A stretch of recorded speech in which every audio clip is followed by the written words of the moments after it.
কলিকাতা বিশ্ববিদ্যালয় বিএ 6 সেমিস্টারে সকল বাংলা জেনারেল পরীক্ষার্থী বন্ধুদের জন্য আজকে তোমাদের বাংলা ডিএসসি B2 এই পেপারের উপর থেকে তোমাদের খুব গুরুত্বপূর্ণ একটি 1 নম্বরের প্রশ্ন উত্তরের ভিডিও নিয়ে উপস্থিত হয়েছি। অর্থাৎ এসিকি যে প্রশ্নগুলো এসে থাকে আজকের ভিডিও নিয়ে উপস্থিত হয়েছি। এটা পার্ট 1 হিসাবে ভিডিও তোমাদেরকে দেওয়া আছে, পরে কিন্তু তোমাদের আরো কিছু পার্ট দেওয়া হবে।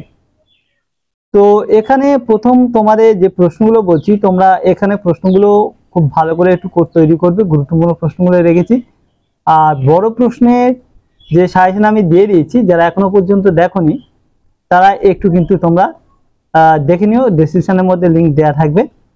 আর অনেকে উত্তরের বিষয়ে বলেছো, সেক্ষেত্রে অ্যান্সারের বিষয়ে বলি, তোমরা যদি পার্টিকুলার একটা দুটো অ্যান্সার অজানা থাকে সেটা তোমরা বললে অবশ্যই তোমরা পাবে। কিন্তু অনেকে দেখেছি তোমরা প্রায় সমস্ত প্রশ্ন কেউ 2022 টাকা কপি করে দিচ্ছ, কেউ এইভাবে দিয়ে দিচ্ছ, ওইরকম না। পার্টিকুলার কিছু প্রবলেম থাকলে বলো, দিয়ে দেবো। আর আমি মেন অ্যান্সারের পিডিএফটা তোমাদের সেকেন্ড চ্যানেলে কিছুদিনের মধ্যে দিয়ে দেবো। তো এখানে দেখো যে প্রশ্নগুলো রাখা হয়েছে একে দাগে, লোক সংস্কৃতি শব্দটি কোন ইংরেজি শব্দের প্রতিশব্দ হিসাবে ব্যবহৃত হয়েছে।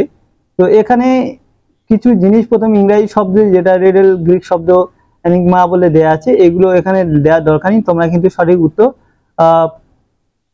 ফোকলোর লিখবে, FOLKLORE।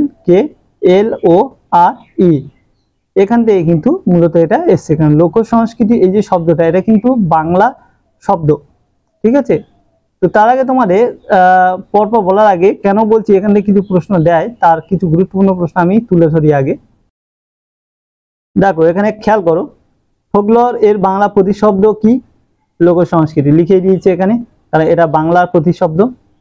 ফোকলোর এর প্রতিশব্দ কি? এমনি নর্মাল যদি প্রশ্ন শুধু প্রতিশব্দ জানতে চায় তাহলে লোকযান। এটা কিন্তু একজনের মতামত অনুসারে, ডক্টর সুনীত কুমার চট্টোপাধ্যায়ের মতে ফোকলোর শব্দের প্রতিশব্দ কি, তখন লিখতে হবে লোকযান। তারপরে প্রশ্ন দেখো, লোক সাহিত্য গ্রন্থটি লেখকে এটি কত সালে প্রকাশিত হয়? তো লিখবে রবীন্দ্রনাথ ঠাকুর 1907 সালে এটি প্রকাশিত করে। তারপর দেখো ফোকলোরকে এক কথায় কি বলা হয়? এক কথায় এটা লোক সংস্কৃতি বলা হয়। তারপর দেখো এখানে যেটা লোর শব্দটি লরি, এখানে যেটা ইংরেজি শব্দ দেয়া আছে প্রত্যেকটা জায়গা একটু খেয়াল করে তোমরা লিখবে, আমি দিয়ে দিয়েছি।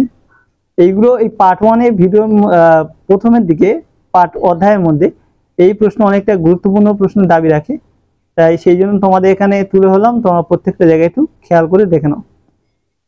দেখো এখানে যেমন বলেছে লোক সংস্কৃতি প্রধানত কয় ভাগে ভাগ করা যায়? তো 2 ভাগে, বস্তুগত উপাদান, অবস্তুগত উপাদান।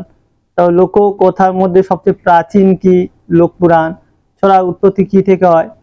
তো এখানে দেওয়া আছে সংস্রত বা ছাট, সংস্রত কমাস ছাট শব্দ থেকে।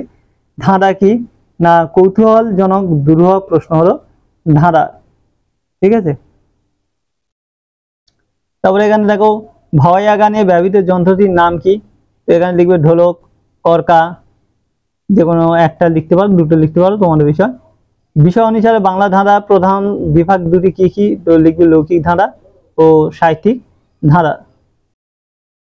দেখো এবারে তোমাদের দিয়েছে প্রবাদ শব্দের আবিধানিক অর্থটা কি? তো এখানে তোমরা লিখবে পরম্পরাগত শব্দ বা জনশ্রুতি।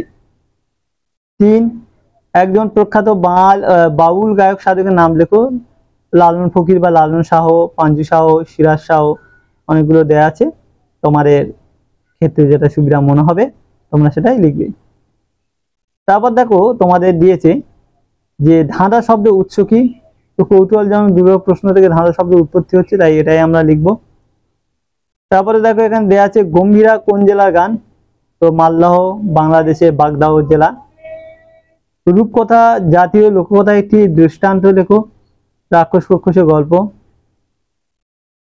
সাথে থাকে উত্তরবঙ্গে বিখ্যাত লোকসঙ্গীত কি? তো লিখবে ভাওয়াইয়া গান। উত্তরবঙ্গে বিখ্যাত লোকসঙ্গীত হিসাবে কিন্তু পরিচিত ভাওয়াইয়া। আমি এছাড়া একটা এক্সট্রা লিখে দিই চটকা গান, এটা কিন্তু এটাও বিখ্যাত, বাট ভাওয়াইয়া প্রথম দেবে, তারপরে তোমরা এটা যোগ করবে। তারপরে এখানে তোমাদের দেয়া আছে ধাঁধা পরিবেশনের সময়কালটা কখন? তো মূলত অবসরকালীন সময়ে এটা পরিবেশন করা হয়ে থাকে। তারপরে প্রশ্ন, প্রবাদ লোক সংস্কৃতি কোন ধারা অন্তর্গত? তো শিল্প ও বিনোদন ভিত্তিক লোক সংস্কৃতি ধারা অন্তর্গত। তারপর তাকে একটা ইংরেজিতে নাম দেওয়া আছে। কার গ্রন্থের রচয়িতা কে? এখানে ফোক টেলস অফ বেঙ্গল গ্রন্থের রচয়িতা লাল বিহারী দে। কোন মাসে ভাদু ব্রতটি পালিত হয়? ভাদ্র মাসে। উপকথা জাতীয় লোককথায় একটি দৃষ্টান্ত দাও। পশু পাখির গল্প। তারপরে দেখো টাইপ কি, এটা এক ধরনের তোমাদের প্রশ্ন দেয়, তো লিখবে টাইপ একটি স্বতন্ত্র স্বাধীন সত্তা বিশিষ্ট লোককথা যার অর্থ বা ব্যাখ্যা অনুশীলনে অন্য কোনো কাহিনীর উপর কিন্তু নির্ভর করতে হয় না। তো এই হচ্ছে তোমাদের প্রশ্ন, এখানে গুরুত্বপূর্ণগুলো দিয়ে দিলাম। এইগুলো তোমরা ভালো করে তৈরি করো, এখান থেকে বহু প্রশ্ন কমন পেয়ে যাবে। আর পরে পার্টগুলো দেবো, যেগুলি শর্ট কোশ্চেনে অনেকটা প্রশ্ন তোমাদের পড়তে হয়, নিয়ম খুঁটিয়ে নাম্বার পেতে গেলে সেই দিকটা তোমাদেরকে খেয়াল করতে হবে।